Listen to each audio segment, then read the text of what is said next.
y vamos a entrar en detalle de lo que ocurrió anoche, quiénes fueron los ganadores y los perdedores. Y estamos con el analista político Patricio Gajardo. Bienvenido, gracias por estar con nosotros. Un placer. Y esta es la pregunta, pues. ¿Quién ganó, quién perdió?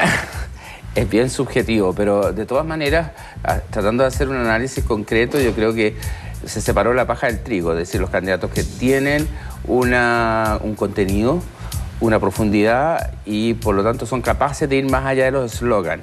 Como fue un debate largo, se notó en que habían candidatos bastante más superficiales. Me refiero, los candidatos con contenido, Bachelet, Matei y Meo. Y Marco Enríquez. Y Marco Enríquez, sin lugar a dudas. El resto se repitió en eslogan incluso reiterativo o frases que habían utilizado en la misma franja. Por lo tanto, ahí uno nota de que en algunos casos hay profundidad y en otros es como mucho marketing y pocas nueces.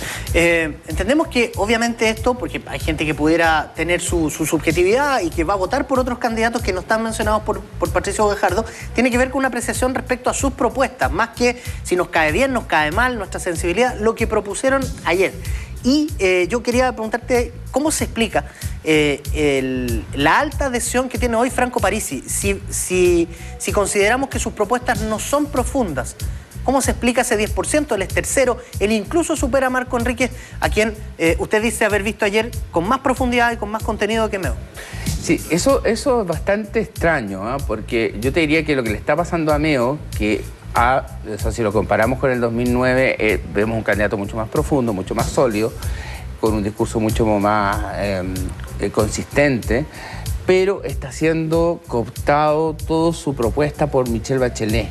Que Michelle Bachelet tiene un alto nivel de adhesión, pero casi todo lo que propone Meo lo está proponiendo Michelle Bachelet y pasa a ser como lo original y el que efectivamente va a poder llevar a cabo, me refiero a Bachelet, esos proyectos y esas propuestas. Entonces aparece para Meo un voto más útil. O sea, el votante de Meo, o puede haber un sector del votante de Meo que en vez de votar por Meo, que a lo mejor no tiene muchas posibilidades de ganar o pasar a una segunda vuelta, opte derechamente por Bachelet.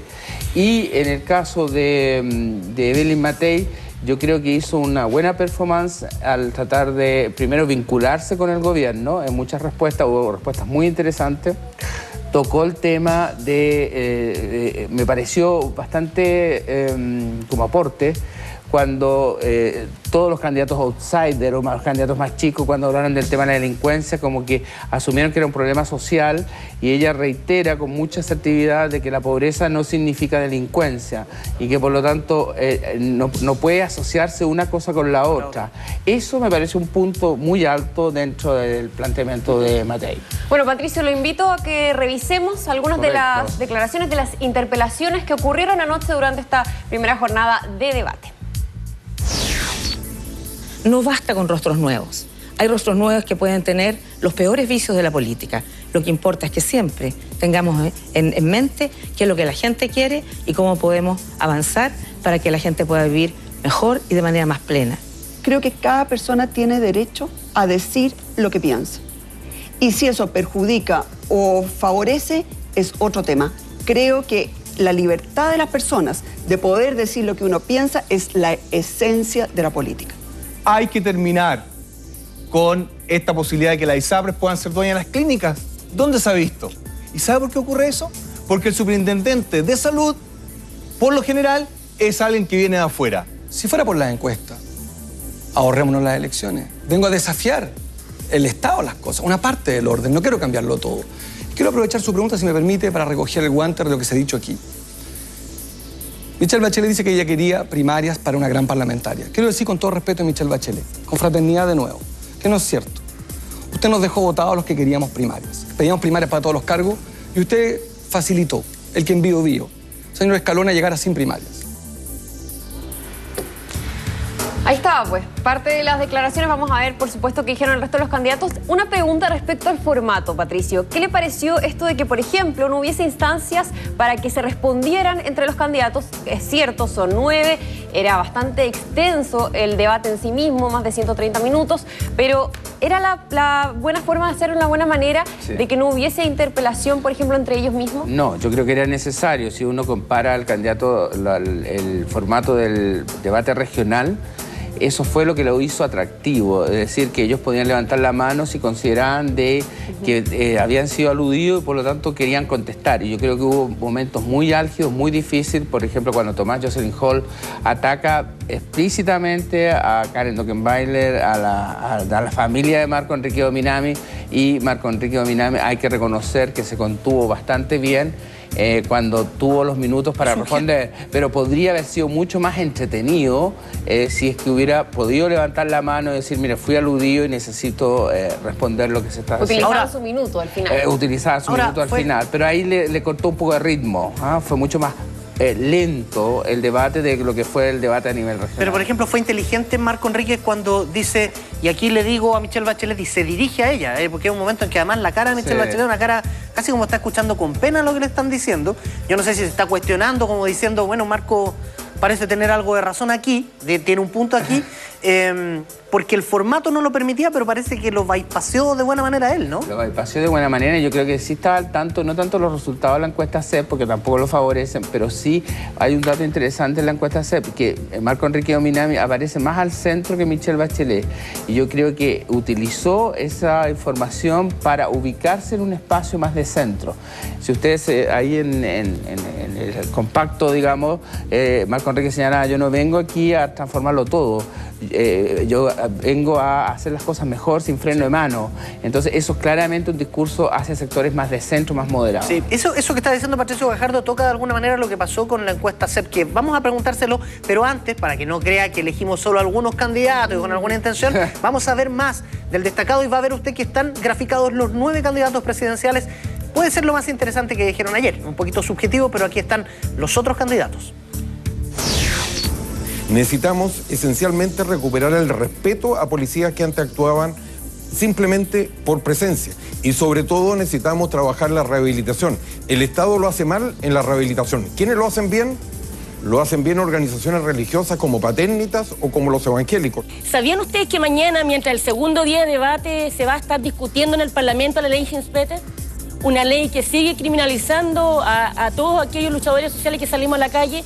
Mañana, precisamente, mientras todos estamos preocupados del debate, van a estar los mismos delincuentes parlamentarios que están sentados en el Parlamento haciéndose millonarios y que se acaban más encima a los senadores de subirse 1.500.000 pesos más, y estamos hablando de inseguridad. Entiendo los presidentes que de repente tienen 600 muertos y que de alguna manera no dicen nada. Y que en la práctica llegan y deslindan responsabilidades, como en distintas entrevistas que hay con Soledad, efectivamente dicen, son mis asesores. Necesitamos un gobierno más que medidas que son importantes. Necesitamos un gobierno fuerte, un gobierno que sienta a la ciudadanía, que le permita participar a la ciudadanía.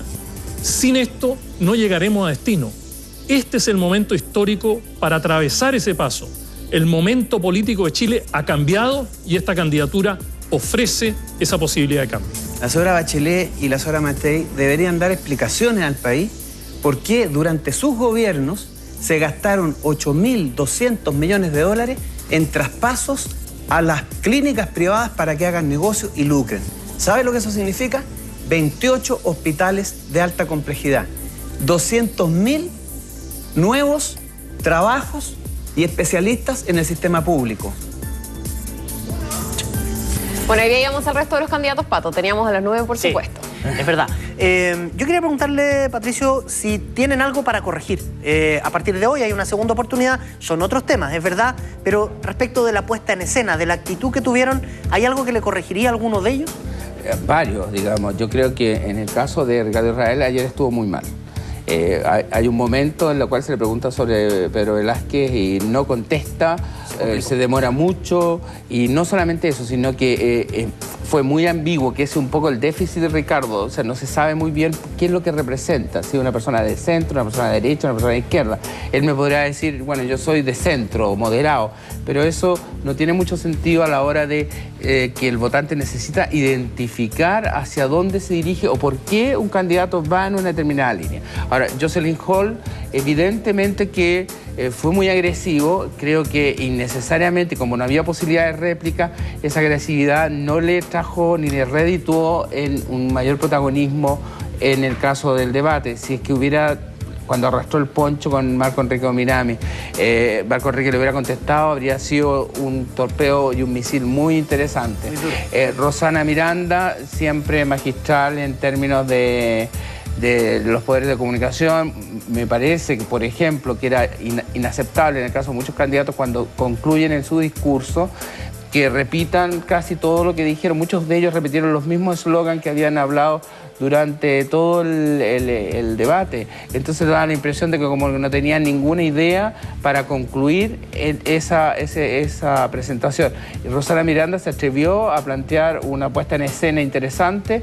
No sé si reditúa, porque le falta... Ella muestra un descontento y un punto de vista crítico, pero como es candidata a la presidenta y ya estamos en una etapa más final de la competencia, ella debería ser capaz de aparecer más propositiva de lo que es. Patricio, para ir cerrando, fue un debate que también estuvo marcado por los resultados de la encuesta CEP, de la última encuesta. ¿Usted cree que ahí entonces cambiaron un poquito los ánimos, sobre todo por que ya se hablaba incluso que no habría segunda vuelta y que Michelle Bachelet directamente ganaría en una primera instancia? ¿Eso marcó, relajó quizás a la candidata por el Pacto Nueva Mayoría, puso más nerviosos al resto de los candidatos? También se habla que Franco Parisi queda en un tercer lugar y que Marco Enrique Ominami en un cuarto. ¿Esos números también podrían haber afectado el desempeño del debate de ayer? A ver, yo creo que afecta, particularmente en el caso de Bachelet, porque no tomó una postura tan de paso o de no comprometerse. Contestó bien las preguntas, fue asertiva, contundente, incluso cuestionó las preguntas de los periodistas, que fueron muy buenas. Yo creo que fueron con buen contenido, fueron al callo, y ella le planteó alternativas distintas, incluso cuestionó cuando plantearon la cantidad de hospitales que había construido o situaciones puntuales que había en su gobierno, que no era un gobierno paritario, como lo señaló. Creo que en el caso del debate, en términos de ir planteando, la CEP también debe haber influido, aunque yo esperaba una Evelyn Matei más contundente en términos de ser más agresiva con Bachelet. Y no la noté en ese plano, pero yo pensaba que lo iba a hacer. Te quiero pedir que me respondas brevemente porque nos pilló el tiempo, pero no quiero que esta pregunta se quede fuera, porque ayer, después de la CEP y de tal vez la noticia de la CEP sea la baja adhesión de Evelyn Matei, muchos personeros de derecha, Joaquín Lavín, Mario Desbordes, dijeron: nosotros tenemos una cantidad de votantes que la CEP nunca mide bien, con nosotros siempre se equivoca, con otros a lo mejor anda muy bien, pero a nosotros no se equivoca porque tenemos un voto que es secreto. La gente no dice que va a votar por el candidato de derecha y después lo hace. Nos faltan como 10 puntos. ¿Eso es atendible? ¿Eso es real? ¿Eso tiene asidero en la historia? A ver, lo que pasa es que estamos en un escenario de voto voluntario, y el periodo en el cual se midió la CEP básicamente está marcado por el mes de septiembre, y hasta los mismos, la candidatura de Evelyn Matei considera que el septiembre rojo, digamos, fue un periodo en el cual casi se pierde todo el mes de septiembre, porque no fue capaz de aparecer ella como protagonista, sino que el protagonista fue el presidente de la República. Es probable, hay un votante de derecha que generalmente no plantea. El votante de derecha en general en Chile está alrededor del tercio, por lo menos. Si a eso le sumamos que el presidente Piñera ahora tiene un 35% de apoyo, medido por la misma encuesta CEP, uno debería pensar que potencialmente la candidata Evelyn Matei podría avanzar por lo menos hasta un 25%. El tema es cuántos de esos votos están con Franco Parisi, ¿no? Es el tema, pero tampoco la encuesta CEP mide el ataque de Matei a Franco Parisi, lo cual eso también deberíamos tenerlo en cuenta. Sí, y se notó en el debate de ayer que las preguntas giraron mucho y que hay una cierta desprestigio en la imagen de Parisi. Y eso los demás candidatos también se lo hicieron presente. Patricio Gajardo, muchísimas gracias por venir ahora a 7 a conversar con nosotros. Un placer, como siempre. Solo quiero recordarles que a las 22:15 es la segunda ronda del debate de Anatel y que nuestra Beatriz Sánchez estará allí haciendo preguntas a nombre de la red. A nombre de Hora 7 y de Hora 20 va a estar.